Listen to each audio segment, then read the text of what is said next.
The movie begins by showing a mouse wandering through a large maze, trying to find a way out. Then, the scene shifts, and we see a person completely sealed inside something that looks like a cocoon. Suddenly, they wake up, struggling to breathe. They tear through the cocoon with their mouth, revealing that the person is a woman. She is trapped inside a tight chamber, with numerous medical devices attached to her body. Panicked, she rips off some of the equipment and throws it away while screaming for help. Just then, the lights turn on, and we see that she is inside a medical cryogenic chamber, controlled by an AI named Milo, which stands for Medical Interface Liaison Officer. Milo reports a system failure and warns that the oxygen level in the chamber is only 35%. The woman's mind is flooded with questions, just like yours would be. She has no memory of how she got there, not even her own name. Desperate, she tries calling out in hopes that someone outside will hear her, but it's no use. The woman lying inside the chamber starts to believe she might be in a hospital and that the oxygen levels have dropped. This realization makes her panic even more, wondering where she is and what happened to her. The more anxious she becomes, the faster the oxygen depletes. Realizing this, she forces herself to calm down and stabilizes her breathing. Only then does her mind start working clearly. She asks Milo to let her out. Milo responds, saying, "I cannot open the door unless you provide the access code." But, of course, she has no idea what the code is. She then asks Milo for her name. The AI replies, "Your name is Omicron 267. She insists on knowing her real name, but Milo keeps repeating the same name. Frustrated, she asks, "Can you show me what I look like?" Milo displays her reflection, and suddenly, she starts having strange visions. In these flashes, she sees a mouse trapped inside a maze. Just as quickly, she snaps back to reality, regaining her senses. Then, she gets an idea. Since Milo is following her commands, why not have him call the police? She immediately asks Milo to contact the police. As the call connects, she urgently tells the officer, "I'm trapped somewhere. I don't know if this is a hospital or some strange facility, but I'm locked inside a chamber." The officer responds, "I need a location.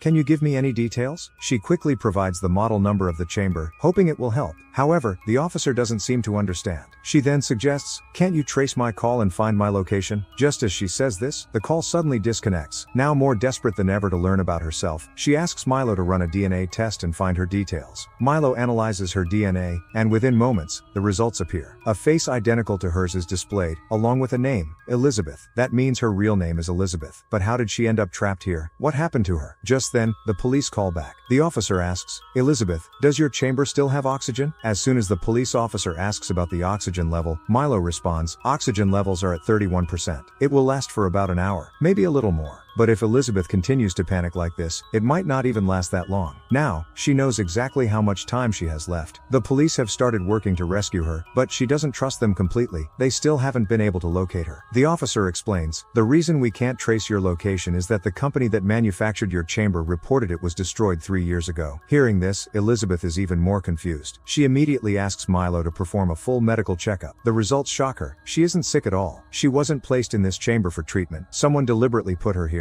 This realization pushes her deeper into panic. She quickly tells the officer, "I need the code to open the chamber." The officer assures her that a team is working on finding the code. But just then, the call disconnects again. This time, when she tries calling back, the number is no longer valid. Elizabeth is now extremely distressed, and Milo detects her rising anxiety. It warns her, "Your oxygen is running out. If you wish, I can perform a mercy killing to ease your suffering." But Elizabeth refuses. "No, just give me more details about myself." In response, Milo pulls up several articles about her. That's when she discovers the shocking truth. She is a doctor. Even more astonishing, the very chamber she is trapped in was designed by her. She then checks her social media account, where she sees a man standing beside her. He is her husband. Desperate for answers, Elizabeth orders Milo to call her husband. Milo follows the command, but when the call connects, a woman answers instead. Elizabeth quickly says, "Please, let me speak to my husband. I'm his wife." But before she can say anything else, the woman hangs up. Rage fills Elizabeth, but instead of wasting time, she focuses on opening the chamber. She scratches at the surface with her nails, desperately trying to force it open, but it doesn't budge. Just then, she sees the same mouse from her visions. But this time, she understands. It's all in her mind. Her brain is creating these hallucinations. She refuses to be afraid of it anymore. Determined, she grabs an injection and attempts to use it to break open the chamber. But nothing works. Right then, the police call back. The officer asks, "Elizabeth, did your mother live with you?" Elizabeth frowns. "No, I lived with my husband. I just tried calling him, but he won't answer." Instead, a strange woman picked up. The officer responds in a serious tone. Elizabeth, you're mistaken. Everything you remember, it's all in your imagination. When Elizabeth looks at her pictures again, she notices something shocking. Her husband isn't in them anymore. Was everything she remembered just her imagination? The police officer then tells her her mother's name, but Elizabeth immediately denies it. No, that's not my mother's name. At that moment, she hears something strange. Background voices on the officer's side of the call. It sounds like someone is forcing him to give her false information. Before she can react, the call suddenly disconnects. Now Elizabeth starts doubting the police. Something doesn't feel right. She tells Milo, I need to listen to the call recording. Milo replays the conversation, and this time, she clearly hears another voice in the background. Someone else was there, influencing what the officer was telling her. Meanwhile, her oxygen levels continue to drop, making it harder to think clearly. She starts hallucinating more frequently. At the same time, an unknown number keeps calling her. She repeatedly rejects it, assuming it's unimportant. But finally, she gives in and answers. To her surprise, it's the same woman who had picked up her husband's phone earlier. Listen to me, the woman says urgently. Your husband is dead. Elizabeth refuses to believe it. No,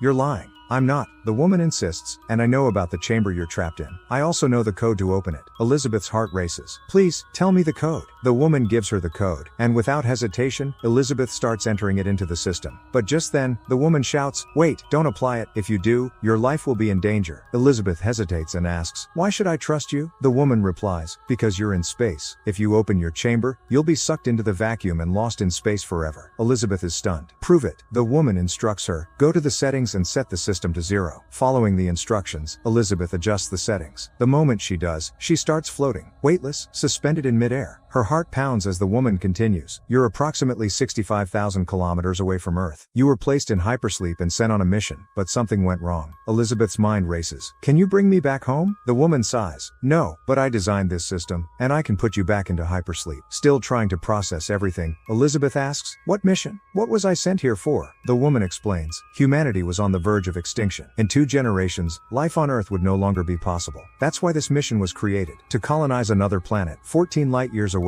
The government and the military were both involved. Elizabeth asks, why was the police officer giving me false information? The woman explains, because he knows exactly where you are, and he also knows you can't be saved. They never expected something like this to happen. So, he was just following orders. They didn't want your memory to return, and they were trying to keep you distracted until your oxygen ran out. Elizabeth is horrified. They wanted me to die? Yes, the woman confirms. Elizabeth then asks about her husband. How did he die? The woman sighs. A virus spread across Earth, killing millions of people. Your husband was one of them. Elizabeth feels a sharp pain in her chest. How long have I been in hypersleep? 12 years. The woman reveals. Elizabeth is running out of time. So the woman quickly tells her what she needs to do. First, you need to understand how you woke up in the first place. The woman says. It happened because processor 354 overheated due to an oxygen reserve failure. That processor was responsible for keeping your brain inactive so you could remain in hypersleep. But because it overheated, it failed, and you regained consciousness. So that's why I woke up, Elizabeth mutters. But now, the woman continues. If you want to go back into hypersleep, you need to transfer its function to another processor. Elizabeth immediately gets to work, shutting down non-essential systems to free up processing power. But it's not enough. The system still can't handle the transfer. She realizes she needs to shut down even more functions. Before the woman can guide her any further, something terrible happens. The military storms into her house. She's being arrested. Before the connection is cut, the woman manages to say one last thing. Elizabeth, before your oxygen drops to 2%, put yourself back into hypersleep. The answers you're looking for, they're in your memories. Then the call goes dead. Elizabeth desperately tries to remember how all of this happened, hoping there's a way to fix it. But no matter how hard she tries, nothing comes back to her. Frustrated, she starts tampering with the chamber, trying to force it open. She's hoping that if she triggers an electrical shock, it might help jog her memory. After repeatedly shocking herself, flashes of memories begin to resurface. She remembers the moment her husband took his last breaths. He had been infected with the virus and was dying right in front of her. Just before he passed, he looked into her eyes and said, "We'll meet again soon." Elizabeth had responded, "By then, I'll already be dead."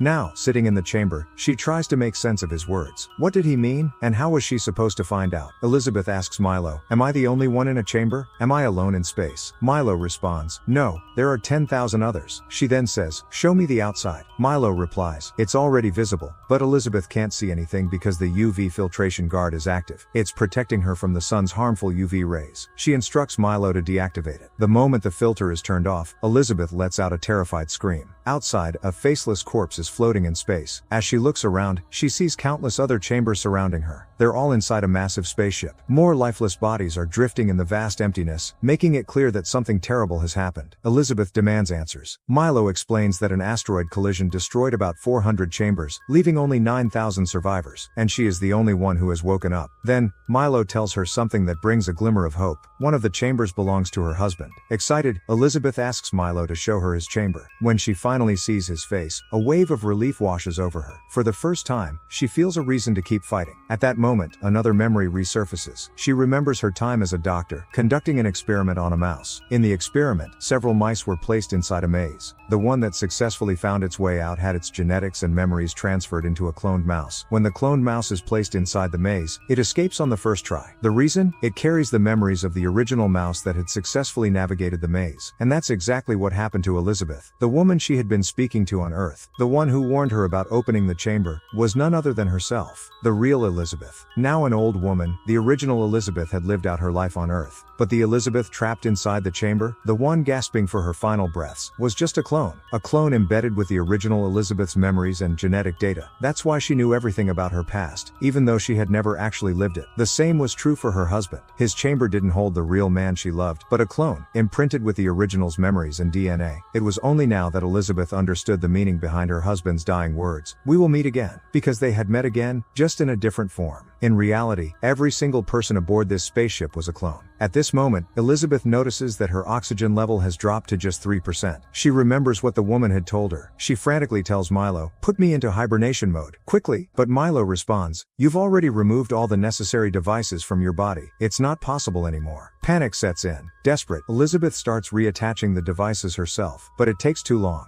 The process requires at least 2% oxygen, and now she has less than 1% remaining. She realizes she is about to die. With tears in her eyes, she records a final message for her husband's clone, hoping that when he awakens, he will hear her words. Then, she closes her eyes, whispering her final goodbye. But just then, an idea strikes her. "Milo, listen. The chambers of those who died in space, they're empty now, right? That means they still have oxygen in them." Milo confirms, "Yes, they still contain oxygen." "Can their oxygen be transferred into my chamber?" she asks, clinging to this last hope. Milo processes for a moment, then answers, "Yes, it is possible. However, it will take 14,000 minutes to complete, and you will need to be in hypersleep." Tears of relief well up in Elizabeth's eyes. "Then do it." Before going into hypersleep, she asks Milo one final question. "Tell me about the planet we're headed to." Milo explains, "It is larger than Earth, but it does not rotate. One side faces the sun, making it extremely hot, while the other side is freezing cold. The habitable zone is in between, where the two extremes meet." He continues, "The planet is 14 light years away. It will take us 34 years to reach it." With this knowledge, Elizabeth allows herself to be covered by the cocoon once more, drifting into hypersleep. Years pass, and then, one day, her eyes open. She has arrived. The mission is complete. Beside her, another pair of eyes open, her husband's clone. Together, they step onto an unknown planet, ready to begin again, and with that, the story comes to an end.